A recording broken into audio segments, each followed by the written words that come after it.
نہیں کہنا، اور کہتا بھی کوئی نہیں. ہم حضور کو رب کہتے ہیں، نہ رب کا بیٹا کہنا ہے. باقی جو تمہارا دل کرتا ہے حضور کی شان میں بیان کرو.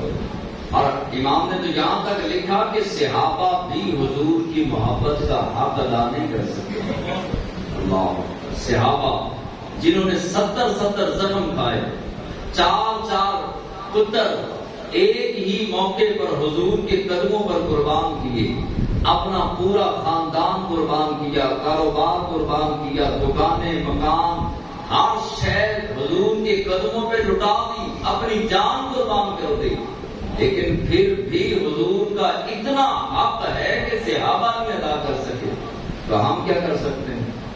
لیکن یہ ہے کہ حضور سے محبت جتنی بڑھتی جائے گی ایمان بڑھتا جائے گا. عشق رسول میں جتنا اضافہ ہوتا جائے گا اتنا بندہ اپنے رب کے قریب ہوتا جائے گا، جنت کے نیڑے ہوتا جائے گا.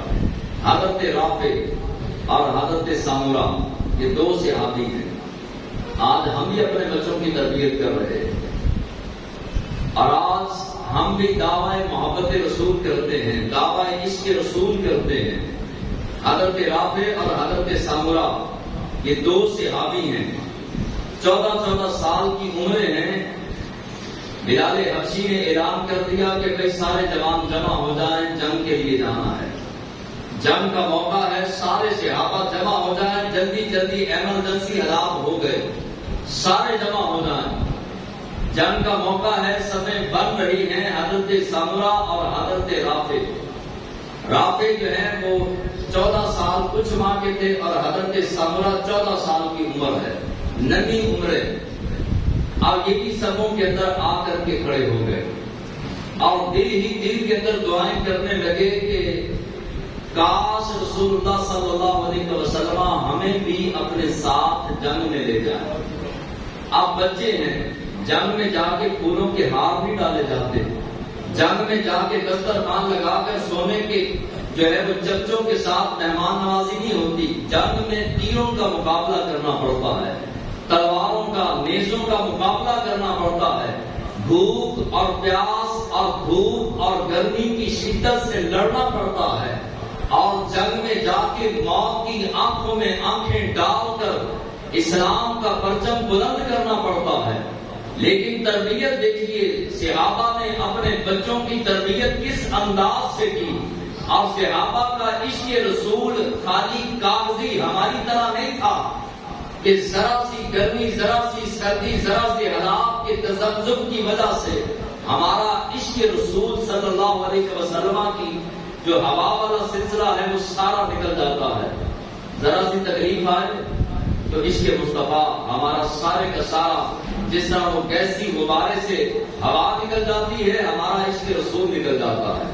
14 سال کی عمر، اب یہ صفیں بن رہی ہیں. اللہ کے محبوب علیہ السلام صفوں کو چیک فرما رہے ہیں، صفیں درست فرما رہے ہیں، باری باری صحابہ کو دیکھ رہے ہیں. اصول یہ تھا کہ جو صحابہ 18-20 سال کی عمر میں ہوتے ان کو جنگ میں لیا جاتا، جو 14, 13, 12 سال کے ہوتے ان کو ساتھ نہیں لیا جاتا. حضور نے صفوں کو دیکھا، حضرت رافع اور حضرت سامورا ان دونوں صحابہ کو جو ہے وہ صفوں سے باہر نکال دیا.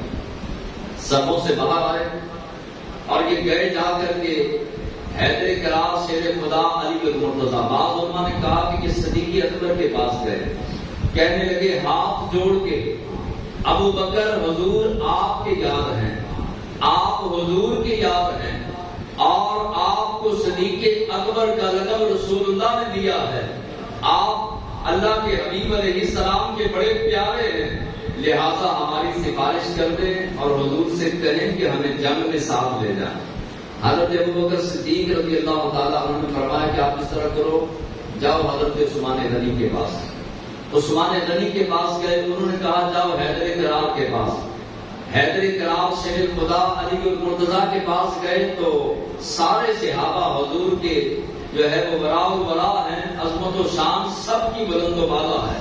حیدر کرار نے ایک طریقہ بتایا، کہا تم دونوں جاؤ حضور کی بارگاہ میں دوبارہ اور کہو کہ یا رسول اللہ ہم اپنی جان کا نذرانہ آپ کے قدموں پر اور اسلام کے لیے پیش کرنا چاہتے ہیں، اور آپ جو ہیں وہ ہماری کشتی کروا لیں، اگر ہم کامیاب ہو جائیں تو آپ ہمیں ساتھ لے جائیں۔ یہ دوبارہ حضرت سمرہ اور حضرت رافع یہ 14 سال کی عمر کے جوان حضور کی بارگاہ میں گئے، جا کے پھر ہاتھ باندھے، یا رسول اللہ وہاں کوئی چیز نہیں مل رہی تھی، کوئی میٹھی، کوئی نمکین، کوئی بریانی کی دیگ نہیں پکی تھی، جنگ پہ جانا تھا، لیکن صحابہ کے دل میں عشق مصطفیٰ تھا، دعوے نہیں تھے میری طرح آپ کی طرح سکے دعوے، ہم نے قرآن کو کنڈ کر کے پھر بھی دعویٰ عشق مصطفیٰ کا، نمازیں چھوڑ کے پھر بھی دعویٰ عشق مصطفیٰ کا، حرام کما کر جھوٹ بول کر سودا بیچ کر پھر بھی دعویٰ عشق مصطفیٰ کا، سود کا لین دین کر کے دعویٰ عشق مصطفیٰ کا، ماں باپ کی نافرمانی کر کے دعویٰ عشق مصطفیٰ کا، اپنی زبان کو گالیوں سے گندا کر کے دعویٰ عشق مصطفیٰ کا، جھوٹ چگلیاں غیبتیں بہتان بازیاں گناہوں کا بازار گرم کر کے دعویٰ عشق مصطفیٰ کا، ہر ایک پلید کام کر کے گناہ کر کے ہم دعویٰ عشق مصطفیٰ کا کرتے ہیں۔ یہ پاک لوگ تھے جن کے سینوں میں دھڑکنے والے دل کے اندر رب نے اپنے محبوب کے پیار کے نور کو داخل کر دیا تھا، اور ان کے دل اتنے معطر و معمر اور نور علی نور تھے کہ ان کو اسلام سے بڑھ کے کائنات میں حضور سے بڑھ کے کوئی شے نہیں تھی۔ عرض کیا حضور ہم جانا چاہتے ہیں، فرمایا اچھا تم دونوں کشتی کرو، جو جیت جائے گا اس کو ہم جنگ میں ساتھ لے جائیں۔ اب حضرت رافع اور حضرت سمرہ کی جو ہے وہ کشتی ہوئی۔ حضرت رافع کچھ طاقتور تھے، کچھ بڑے تھے، تو حضرت سمرہ نے جو ہے وہ بلکہ حضرت رافع نے عرض کیا یا رسول اللہ صلی اللہ علیہ وسلم میں تیر بڑا اچھا چلا لیتا ہوں، تیر اندازی میں نشانہ میں کمال کا رکھتا ہوں، آپ مجھے آزما لیں۔ حضور نے فرمایا چل نشانہ لگا، نشانہ لگایا تو نشانہ ٹکانے پہ لگا، اب نشانہ ٹکانے پہ لگا تو حضور نے فرمایا رافع تجھے اجازت ہے تو جا سکتا ہے۔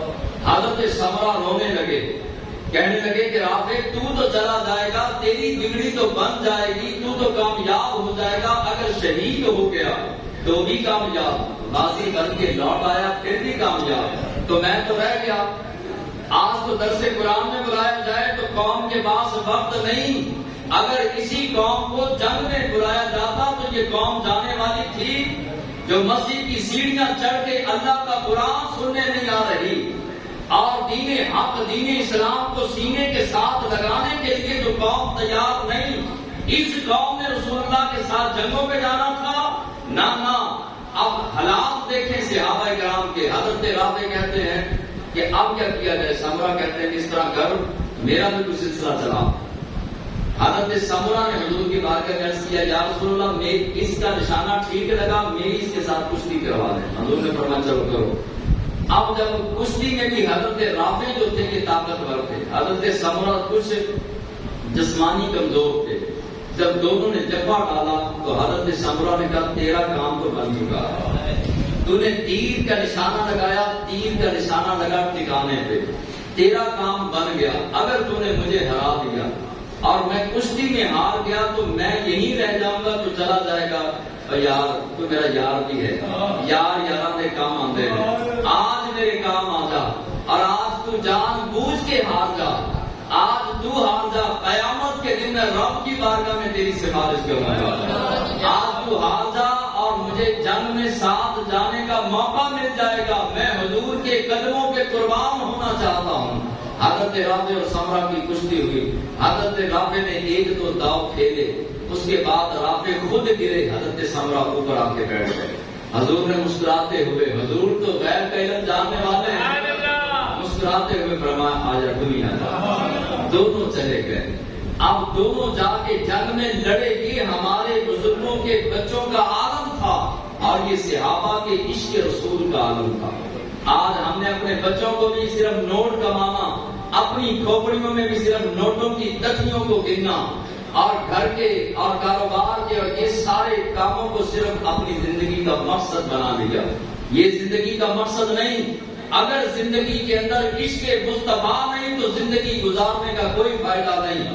اس سے بہتر تھا محبت رسول کے بغیر، بہتر تھا کہ ہم مر جاتے، بہتر تھا کہ زندگی کے اندر جو ہے وہ دنیا کے اندر دنیا سے چلے جاتے، عشق رسول کے بغیر۔ امام رافع فرماتے ہیں، امام جلال الدین سیوطی اور امام نووی، آپ فرماتے ہیں جس کے سینے میں حضور کا پیار نہیں اس کو جینے کا حق نہیں، اسے چاہیے وہ مر جائے، اس کو حق نہیں ہے جینے کا۔ حضور کا پیار ہی کوئی نہیں سینے میں، اور محبت ہو، پھر جس سے محبت ہوتی ہے محبت تابعداری پر مجبور کرتی ہے، محبت تابعداری پہ مجبور کرتی ہے، حضور کی سنت پر عمل کرنے پر مجبور کرتی ہے، حضور کے طریقے پر مجبور کرتی ہے۔